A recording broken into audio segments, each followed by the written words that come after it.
नमस्कार दोस्तों, एक बार फिर से आपका स्वागत है target with Goswami YouTube channel में। मैं सुनील गोस्वामी आशा करता हूं आप सब अच्छे होंगे, कुशल मंगल होंगे। इस वीडियो में हम जानने वाले हैं नागरिकता संशोधन अधिनियम CAA जो अभी हाल ही में लागू किया गया है, सिटीजनशिप अमेंडमेंट एक्ट 2019। तो जितने भी इंपॉर्टेंट इसमें क्वेश्चन बनेंगे वो सारे के सारे इस वीडियो में समायोजित हैं। इसकी PDF आपको टेलीग्राम पे मिल जाएगी। बहुत ही आसान शब्दों में इसको मैंने समझाया है। तो चलिए शुरू करते हैं। सबसे पहले हम बात करते हैं जो CAA है ये क्या है। देखिए, जो सिटीजनशिप अमेंडमेंट एक्ट है इसको नागरिकता संशोधन अधिनियम हम हिंदी में बात करें तो नागरिकता संशोधन अधिनियम के लागू होने पर 3 पड़ोसी मुस्लिम देश कौन कौन से, पाकिस्तान, बांग्लादेश और अफगानिस्तान, यहाँ से आए हुए जो लोग हैं जिनको अब क्या मिलेगी, नागरिकता मिलेगी, जो दिसंबर 2014 तक किसी ना किसी प्रताड़ना का शिकार होकर भारत में आए हैं। इसमें गैर मुस्लिम माइनॉरिटी जैसे हिंदू, सिख, बौद्ध, जैन, पारसी और ईसाई, इसमें टोटल गैर मुस्लिम माइनॉरिटी, इसमें आपको ध्यान रखना है इसमें मुस्लिमों को नागरिकता नहीं दी जाएगी, क्योंकि जहाँ जहाँ से ये आए हैं पाकिस्तान, बांग्लादेश और अफगानिस्तान, यहाँ पर मुस्लिम ही सबसे ज़्यादा आबादी है। तो ये जो आए हैं हिंदू, सिख, बौद्ध, जैन, पारसी और ईसाई, ये वहाँ पर क्या है, माइनॉरिटी हैं। इन पे प्रताड़ना होने के कारण ये हमारे देश में आए हैं और इस CAA के कानून के द्वारा इनको भारत में क्या दी जा रही है, नागरिकता दी जा रही है। तो क्लियर है। तो चलिए अब इम्पोर्टेंट जो है क्वेश्चन जो बने हैं वो हम देख लेते हैं। इतना तो आपको समझ आ गया होगा कि 3 देशों से जो नागरिक आए हैं उनको क्या दी जाएगी, इसमें नागरिकता दी जाएगी। किसी की नागरिकता इसमें छीनी नहीं जाएगी किसी भी प्रकार की इसमें, और जितने भी जो भी भारत के नागरिक हैं इसका उनसे कोई लेना देना नहीं है इस नागरिकता संशोधन अधिनियम से। तो सबसे पहले आपसे पूछा जा सकता है कि CAA का जो पूर्ण रूप है इसकी फुल फॉर्म क्या है, तो सिटीजन अमेंडमेंट एक्ट है। ठीक है, नागरिकता संशोधन अधिनियम हिंदी में कहते हैं या सिटीजन अमेंडमेंट एक्ट कहते हैं इसको। तो ये तो इसकी फुल फॉर्म है। नागरिकता संशोधन जो अधिनियम है, जो बिल है, किस तारीख से जो है पहले भारत आए लोगों को नागरिकता प्रदान की जाएगी। देखिए 31 दिसंबर 2014 से पहले जो नागरिक आए हैं उनको क्या दी जाएगी, नागरिकता दी जाएगी। अब क्या है, 2014 के बाद 31 दिसंबर जो 2014 से पहले जितने भी नागरिक आए हैं इस तारीख से पहले उन सबको नागरिकता दी जाएगी। क्लियर है यहाँ तक आपको। अब बात करते हैं नागरिक संशोधन बिल के अंतर्गत लोकसभा में कुल कितने वोट पड़े। देखिए, इस नागरिकता संशोधन बिल को लोकसभा में पेश किया गया किसके द्वारा, अमित शाह के द्वारा। ठीक है, जो भारत के गृह मंत्री हैं अमित शाह, इनके द्वारा लोकसभा में इसको पेश किया गया।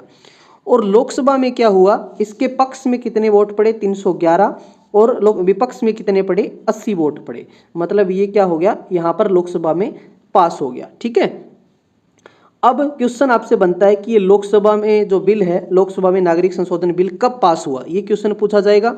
तो आपको बताना है 9 दिसंबर 2019 को जो ये बिल है लोकसभा में किसने पेश किया था, अमित शाह जी ने पेश किया था, और ये 9 दिसंबर 2019 को क्या हो गया, पास हो गया। ठीक है, चलिए अब बात करते हैं नागरिकता संशोधन बिल के अंतर्गत राज्यसभा में कुल कितने वोट पड़े। उसके बाद पहले लोकसभा में पास करवाया, फिर इसको कहाँ पेश किया गया, राज्यसभा में। राज्यसभा हमारा उच्च सदन होता है और लोकसभा हमारा क्या होता है, निम्न सदन होता है। तो राज्यसभा में 125 वोट इसके पक्ष में पड़े और टोटल इसमें 220 वोटिंग हुई, आपको ये भी ध्यान रखना है। और राज्यसभा में विपक्ष में कितने वोट पड़े, 95 पड़े, मतलब यहाँ भी ये पास हो गया। तो लोकसभा में आपसे पूछ ले कि कुल कितने वोट पड़े, तो आपको बताना है 391, और राज्यसभा में पूछ ले तो 220 वोट। ठीक है, यहाँ तक क्लियर हो गया। अब आपसे क्या पूछा जा सकता है, अगला क्वेश्चन, कि राज्यसभा में नागरिक संशोधन बिल को कब पास किया गया। तो नागरिक इस बिल को 11 दिसंबर 2019 को कहाँ पास कर लिया, राज्यसभा में। 9 दिसंबर को कहाँ पास कर लिया था 2019 में, लोकसभा में। अब एक और क्वेश्चन बन सकता है कि राष्ट्रपति जी ने इस पे सिग्नेचर कब किए, तो वो किए थे 12 दिसंबर को। ठीक है, मंजूरी दे दी थी 12 दिसंबर 2019 को, आपको याद रखना है। चलिए अगला इंपॉर्टेंट क्वेश्चन देख लेते हैं। अगला इंपॉर्टेंट क्वेश्चन है, भारत में नागरिकता संशोधन कानून किस तारीख से लागू हुआ है। देखिए, ये बिल तो 2019 में पास हो गया था। ठीक है, 9 दिसंबर को तो कहाँ से पास हुआ, लोकसभा से। 11 दिसंबर को राज्यसभा से, 12 दिसंबर को राष्ट्रपति रामनाथ कोविंद ने इस पे साइन करके इसको जो है अप्रूवल कर दिया। और लेकिन 11 मार्च 2024 को जो है इसको सीएए को क्या किया गया है, लागू किया गया है। याद रखना है, तो लगभग 5 साल बाद जो है इसको लागू किया गया है। नागरिकता संशोधन अधिनियम 2019 का उद्देश्य क्या है? देखिए, मैंने आपको पहले भी बताया, अफगानिस्तान, बांग्लादेश और पाकिस्तान से जो उत्पीड़ित माइनॉरिटी हैं, अल्पसंख्यक हैं, उन समूहों को क्या दिए है, नागरिकता देने का ये अधिनियम है, ये कानून है। क्लियर है, समझ आ गया होगा। चलिए आगे बढ़ते हैं। नागरिकता का संबंध भारतीय संविधान के किस भाग में है? तो ये भाग 2 में है। आगे बढ़ते हैं। नेक्स्ट हमारा इंपॉर्टेंट क्वेश्चन है, नागरिकता संशोधन अधिनियम 2019 के तहत भारतीय नागरिकता के लिए भारत में लगातार 11 वर्ष रहने की सीमा को घटाकर कितने वर्ष कर दिया गया है? तो देखिए, पहले जो 1955 का जो अधिनियम की हम बात करें तो उसके अनुसार क्या था, 11 साल तक कोई व्यक्ति है वो भारत में रहेगा, उसके बाद वो अप्लाई करके जो है यहाँ नागरिकता हासिल कर सकता है। लेकिन अब ऐसा नहीं है, पहले ये 11 से 6 साल किया था, अब इसको क्या कर दिया है, 5 साल कर दिया है। मतलब अब से कोई आदमी आता है तो वो 5 साल बाद यहाँ नागरिकता हासिल कर सकता है। ठीक है। सीएए कानून और संविधान की किस अनुसूची के तहत आने वाले 4 राज्यों में लागू नहीं किया गया है? देखिए, अब यहाँ टोटल मैं बात करूँ तो आगे बात करेंगे हम। टोटल यहाँ पर 8 स्टेट हैं। देखिए, अनुसूची 6 के अंतर्गत 4 राज्य हैं जो अनुसूची 6 में शामिल हैं, जिनको स्पेशल प्रोविजन है। एक तो आपका असम राज्य है, एक त्रिपुरा है, एक मेघालय है और एक मिजोरम है। इनको जो है अनुसूची 6 में डाला गया है, तो इनको स्पेशल प्रोविजन है, तो इसके तहत यहाँ पर ये सीएए यहाँ पर लागू नहीं होता है। फिर इसके अलावा जो इनर लाइन परमिट जो है, आईएलपी है, जो इनर लाइन परमिट वाले राज्य हैं, जिसमें आपका अरुणाचल प्रदेश आ जाता है, नागालैंड आ जाता है, मिजोरम और मणिपुर। तो ये टोटल 8 स्टेट हो गए जहाँ पर सीएए लागू नहीं होगा। जो इनर लाइन वाला परमिट है, जिसमें जो जंगली एरिया, जो पहाड़ी एरिया, उसको अलग करता है, तो जो इनर लाइन परमिट वाले यहाँ पर भी ये सीएए लागू नहीं होगा। तो ये 8 जो राज्य हैं इनमें लागू नहीं होगा, आपको ध्यान रखना है। ठीक है, चलिए आगे बढ़ते हैं। नेक्स्ट है, भारत में किस राष्ट्रपति द्वारा सीएए कानून को पारित किया गया है? देखिए, मैंने आपको बताया था 12 दिसंबर 2019 को राष्ट्रपति जी ने इस पे साइन किए थे, रामनाथ कोविंद जी ने सॉरी। ठीक है, क्योंकि लोकसभा से पास होके आया ये 9 दिसंबर को, 11 को राज्यसभा में पास हुआ और 12 दिसंबर को राष्ट्रपति जी ने इस पे साइन कर दिए। तो उस समय राष्ट्रपति कौन थे? रामनाथ कोविंद जी थे।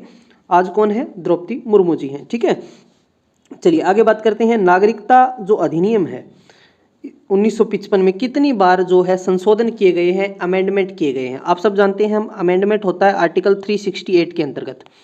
आर्टिकल 368 है या फिर भाग 20 के अंतर्गत जो संशोधन किया जाता है, ये 6 बार हो चुका है। 1986 में, 1992 में, 2003 में, 2005, 2015 और 2019। ठीक है, 2019 में इसको कानून बनाया गया था। आर्टिकल 368 के अंतर्गत या भाग 20 के अंतर्गत संशोधन किया जाता है। अब आपसे एक क्वेश्चन पूछा जा सकता है कि ये कौन सा संविधान संशोधन किया गया है? जो नागरिकता अधिनियम है सीएए, ये कौन सा संविधान संशोधन है? तो ये 126वां संविधान संशोधन है। ये अपनी कॉपी में आप नोट कर लेना। ठीक है, ये क्वेश्चन मोस्ट इंपॉर्टेंट है। चलिए अब बात करते हैं, भारत में जो नागरिकता दी जाती है वो किस प्रकार से दी जाती है? या आपसे पूछा जा सकता है कि कितने प्रकार से नागरिकता दी जा सकती है? तो 5 प्रकार से। कैसे कैसे हम बात करेंगे?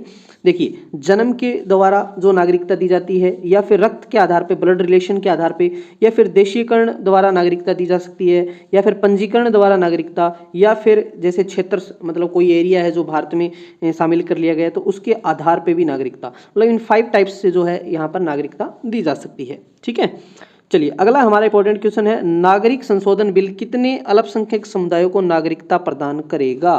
देखिए, अफगानिस्तान, बांग्लादेश और पाकिस्तान, मतलब 3 जो देश हैं, यहाँ से जो अल्पसंख्यक हैं, माइनॉरिटी हैं, उनको, जो अल्पसंख्यक समुदाय है जिसमें हिंदू, सिख, बौद्ध, जैन, पारसी, ईसाई, ये 6 जो अल्पसंख्यक समुदाय हैं इनको नागरिकता दी जाएगी। इसमें मुस्लिमों को शामिल नहीं किया गया है, क्योंकि इन 3 जो हम बात करें देश, इनमें सबसे ज़्यादा क्या है, पॉपुलेशन मुस्लिम है। ठीक है, तो भारत में किस तरह की नागरिकता का प्रावधान है हमारे कॉन्स्टिट्यूशन में?